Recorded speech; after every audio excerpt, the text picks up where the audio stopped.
주말에도 뉴스는 계속된다. 김치영의 뉴스 하이킥.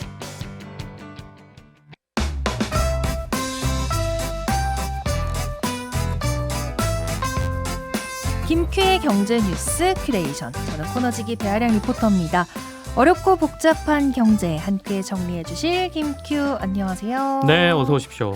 벌써 11월에 뵙네요. 네. 아니 그 소식 들으셨어요? 어떤 소식이요? 아니 백화점들이 연말 되면 이제 막 꾸미잖아요. 네, 네. 크리스마스 맞이 장식을 벌써 이제 시작을 했습니다. 11월 초인데. 네. 그렇죠. 낮에는 여전히 좀 햇살이 좀 뜨겁던데 그래도 주변 나무들 조금 이제 색 바뀌고 낙엽 떨어지고 하니까 가을 날씨 좀 물씬 풍기긴 한데 크리스마스를 떠올릴 날씨 같지는 않거든요. 아 이번 주가 네. 유독 이번 주말이 25도까지 올랐다고 하니까요. 근데 이제 유통가들이 이렇게 빨리 크리스마스 준비하는 걸로 보면 우리가 경기가 불황이구나라는 걸 저는 생각하게 되는데 이게 사실은 보면 더 규모도 화려해지고 아마 올해 더 크게 오랫동안 한다라고 얘기가 나오는 것 같아요. 네. 요즘 서울 유명 백화점들은 아까 말씀하신 대로 외관 전체를 그냥 그 광고판처럼 만들어가지고 거기에 막 되게 멋있는 뭐 크리스마스 영상 같은 거 틀고 그러지 않습니까?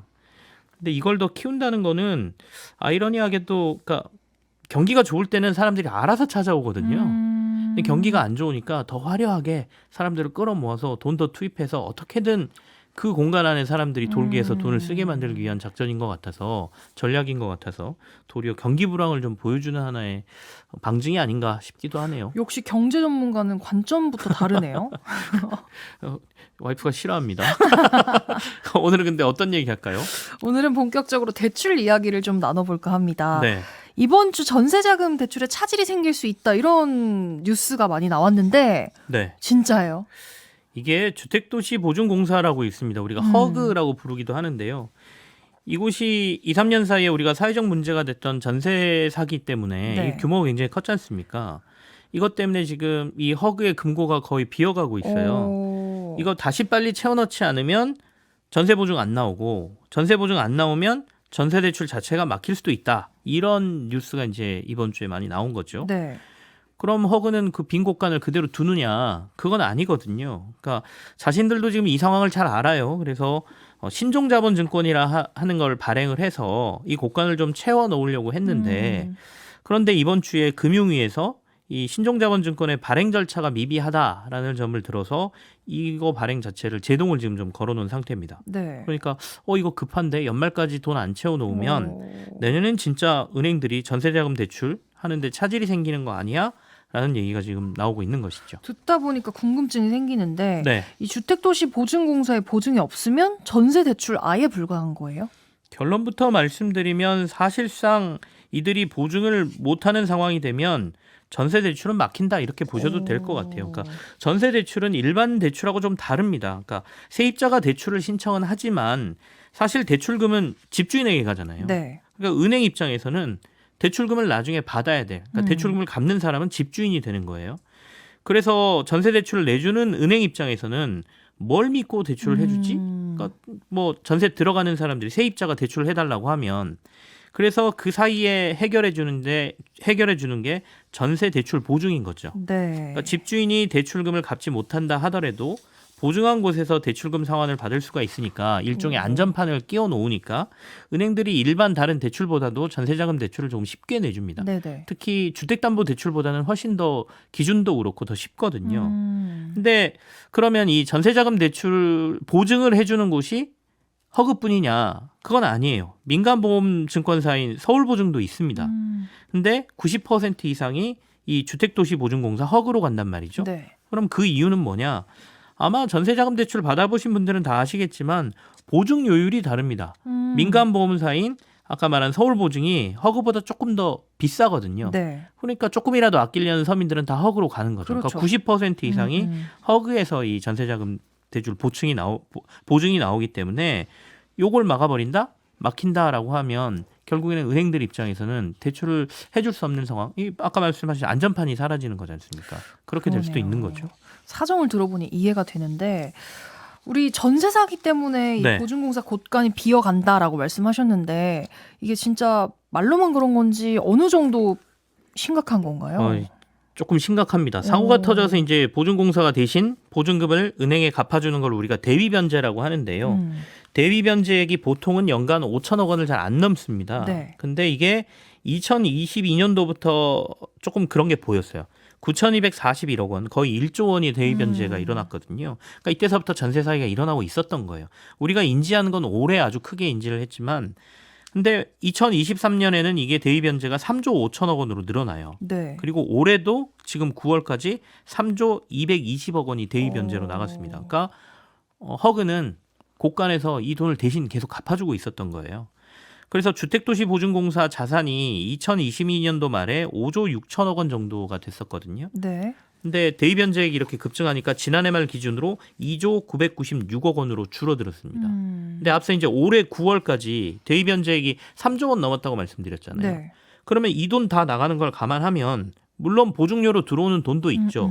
하지만 주택도시보증공사 고가는 이미 거의 다 비어있는 상태다.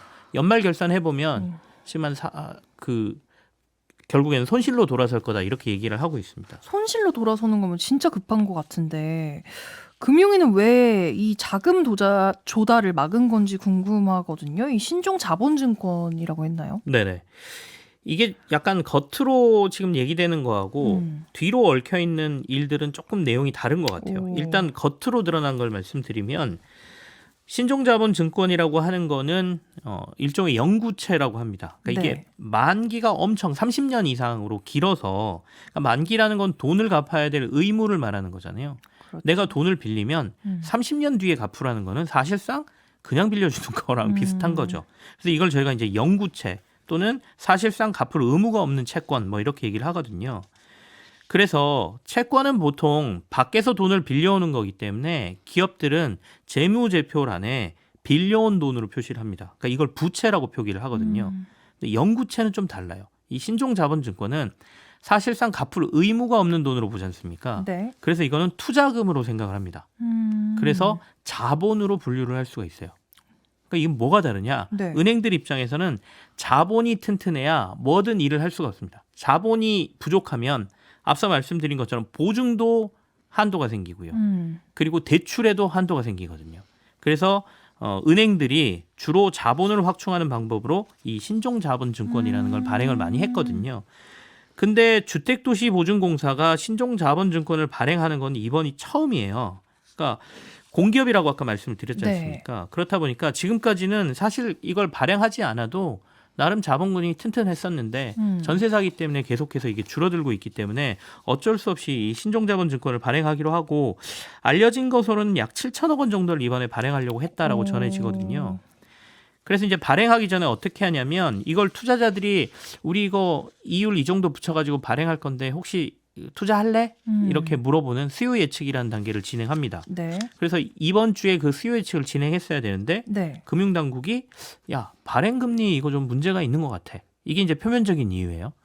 그래서 발행을 일단 중단시키고 다시 보자라고 한 거거든요. 그러니까 금감원 금융위 쪽의 얘기는 주택도시보증공사의 이번 신종자본증권이 한 이율이 연 4.1% 수준으로 정해질 것 같다라고 시장에 알려져 있었거든요. 그러면 공기업인 이 허그가 연 4%대로 이렇게 신종자본증권을 발행해버리면 다른 민간보험사들도 자본 확충위해서 채권을 발행하려면 훨씬 안정적인 공기업이 4.1%면 다른 사람들은 이자를 더 주고 빌려야 되잖아요. 네. 그러니까 이율이 더 높아진다는 거예요. 높은 금리를 제시할 수밖에 없고 그렇게 되면 지금 현재 금리나 국면으로 들어가고 있는 상황에서 이거는 좀 아닌 거 아니야? 현실적으로 쉽지가 않다라는 판단에서 보험사의 건전성도 챙겨야 되는 금융당국이 이걸 절차를 막았다. 요게 이제 표면적으로 드러난 이유고요. 근데 뒤로 들어가서 자세히 들여다보면 만약에 이게 진짜 문제였다라고 하면 수요 예측 전 단계에서 이미 조율이 다 될 수 있습니다. 금융당국하고 허그하고 서로 얘기하면서 더군다나 공기업이잖아요. 공기업이 이렇게 채권 발행할 건데 우리 요 정도면 되겠어? 서로 조율해서 야 이게 금리나 국면 이러니까 조금 뭐 낮춘다든지 뭐 이런 게 충분히 가능하거든요. 근데 갑자기 수요 예측하고 진행할 시기에 갑자기 이렇게 금융당국이 제지를 건 건 사실상 그런 게 아니고 가계대출이 급증하고 있는 상황에서 정부가 그동안 정책대출로 계속 대출 시장을 자극했어요. 그러니까 그러니까 정부가 내놓는 대출로 사실상 대출이 거의 다 늘었거든요. 네. 그렇다 보니까 금융당국은 지금 금리도 내려야 되고 가계대출도 규제를 해야 되는 상황에서 정부가 계속 정책대출을 늘리니까 이번에 이걸 한번 제동을 걸므로써 정부의 정책대출을 견제하기 위한 거 아니었느냐는 해석이 뒤쪽에 있습니다. 일종의 브레이크를 건 거다. 일시적으로. 이런 해석이 지금 있는 거죠. 그러니까 정책당국하고 그다음에 국토부하고의 일종의 이견, 엇갈림 이런 게 나타났다라고 보는 겁니다. 근데 일단 김병완 금융위원장은 그런 거 아니다라고 입장을 밝혔는데 앞으로는 어떻게 되는 거예요? 근데 아니다라고 얘기했지만 시장에 나타나는 모습은 엇박자가 맞는 걸로 보이거든요. 사실 금융위원장이 견제하는 거 맞습니다. 우리 엇박자 냈습니다. 이렇게 얘기할 수는 없지 않습니까? 그러니까 우리는 하던 일을 했습니다. 이렇게 해명을 한 거라고 보이는데 이게 허그가 자본 확충을 안 하기는 어려울 걸로 보입니다. 진짜 만약에 이 상태로 넘어가게 되면 내년에 전세 제출 정말 다 막힐 수도 있거든요. 그러면 더 많은 문제가 생기겠죠. 지금 허그는 자기 자본의 90배까지만 보증을 설 수 있도록 돼 있어요. 근데 이게 앞서 말씀드린 것처럼 전세 사기 때문에 대입 현재가 계속 늘고 있다고 말씀드렸고 올해 거의 4조 원가량의 적자를 볼 것으로 지금 예상이 되고 있는데 네. 이걸 고려하면 올해 말 허그의 자기 자본 규모로 보면 허그의 보증 배수가 지금 132배까지 늘어날 걸로 보입니다. 아까 90배까지만 할 수 있다고 그러니까요. 했잖아요. 그러면 사실상 이제 전세 보증 못 하는 거예요. 그러면 전세가 모두 막히는 거기 때문에 그래서 이게 신종자본증권의 발행이든 아니면 다른 방식이든 자본 확충은 있어야 돼요. 그럼 다른 방법 뭐가 있느냐? 정부가 공기업이니까 정부가 돈을 태우는 거예요. 직접 자본을 늘려주는 거죠. 증자에 참여해서. 근데 정부가 지금 돈이 없잖아요. 네. 지금 세수가 부족해서 돈을 못 쓴다라고 얘기하고 있기 때문에 정부가 직접 출자하는 것도 힘들 거다. 그러면 신종자본증권 발행해야 될 것 같고 다른 방법에서 그러면 그 허그가 돈을 벌 수 있는 방법은 보증료율을 올리는 겁니다. 그러니까 이 여러 가지 중에 한두 가지는 시행될 가능성이 높는데 네. 그러니까 이번에 엇박자를 내긴 했지만 어쨌든 간 신종자본증권은 연말까지 발행될 가능성이 크다. 규모의 문제거나 이자의 문제일 뿐. 두 번째는 보증료율도 인상될 가능성이 있어 보여서 둘 다 이 서민들에게는 어쨌든 영향을 미칠 요소여서 전세자금 대출 수요가 있는 분들은 좀 지켜보셔야 될 것 같고요. 다만 이제 최근 이런 정부의 엇박자가 이번 문제뿐 아니라 또 있었단 말이죠. 이런 게 사실 금융시장에 혼선을 더 주고 있는 것 같아서 이게 더 큰 문제가 아닌가 싶습니다. 말씀하시려고 하는 게 디딤돌 대출 관련한 거죠? 그렇습니다. 그러니까 최근에 국토부가 디딤돌 대출 한도 축소 협조 공문을 은행에 보냈어요. 네. 그랬다가 이걸 시행 유예시켰거든요. 시장에서 조금 난리가 났습니다. 그러니까 대출 한도가 수천만 원 깎이게 된 무주택 그 서민들의 반발이 굉장히 컸거든요. 맞아요. 그러니까 이거 말을 좀 돌린 거예요. 그래서 시행을 사흘 앞둔 지난 18일 날 잠정 유예 조치를 내리고요. 그리고 나서 23일에는 비수도권 적용 배제를 포함한 개선안 곧 발표할 거다. 또 이런 메시지가 시장에 나왔단 말이죠. 그랬죠. 이러면 사실 주택 관련 자금들은 규모가 좀 크지 않습니까? 그럼 몇 억대가 아니라 뭐 크면은 그 이상도 되기 때문에 당초 이렇게 내가 대출 수요를 가지고 이번 주택 마련하는데 돈을 써야지라고 계획했던 분들은 갑자기 몇 천만 원씩 한도가 줄어버리면 사실상 멘붕에 빠지죠. 그럼요. 실제로 자금 일부라도 펑크가 나면 이사도 못 가고요. 그리고 집도 못 구하고 사실 계약금도 날리는 상황이 오거든요. 그러니까 아찔해요. 네, 시장 혼란이 아주 난립니다. 더군다나 디딤돌 대출하고 지금 앞서 얘기한 그 전세자금 대출 같은 경우에는 대표적인 서민 대출이지 않습니까? 그러니까 국토부는 지금 정책 대출 대상을 줄일 일은 없다라고 입장을 고수하고 있지만 네. 시장은 지금 계속 혼란스러워하고 있거든요. 그래서 규제를 하든 안 하든 지금 시장에서 바라는 거는 제발 시장에 일관된 메시지라도 보내달라. 이게 시장의 요구라고 보시면 될 것 같아요. 알겠습니다. 혼란스러운 시장이 조금이라도 좀 빨리 안정이 됐으면 좋겠습니다. 오늘도 잘 들었습니다. 전 다음 주에 또 궁금한 경제 이슈 들고 다시 찾아오도록 할게요.